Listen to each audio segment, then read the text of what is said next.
le Niger a récemment retiré le permis d'exploitation de Govix. Cette nouvelle a été annoncée par la société minière canadienne, Govix Uranium, le jeudi 4 juillet dernier. Le terrain est dorénavant dans le domaine public.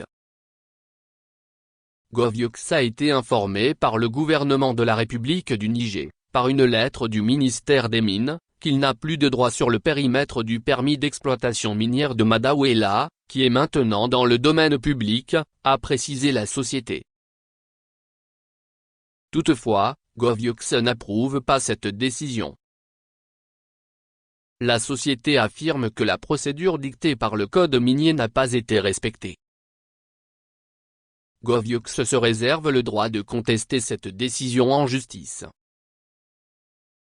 En avril, le gouvernement avait exigé que Govix commence l'exploitation avant le 3 juillet. Sans cela, le permis serait révoqué.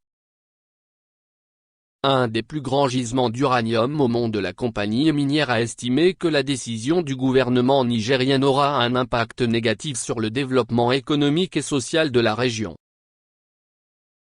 En effet, le projet de Madaouela devrait créer jusqu'à 800 emplois au cours de sa durée de vie prévue de 20 ans, avec des paiements de redevances et d'impôts substantiels à verser à l'État.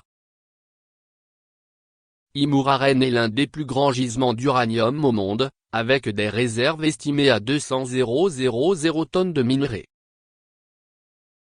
Le Niger, qui possède les minerais d'uranium les plus riches d'Afrique, est le 7e producteur mondial de ce métal radioactif utilisé dans les domaines de l'énergie nucléaire, la médecine, la propulsion navale et les armes nucléaires.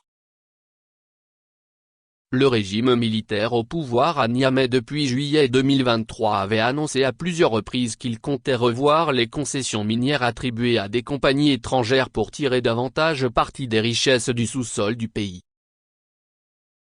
Pour rappel, les autorités nigériennes avaient déjà retiré, le 19 juin dernier, le permis d'exploitation du gisement d'uranium d'Imouraren, près d'Arlit, au groupe minier français Orano, ex-Areva.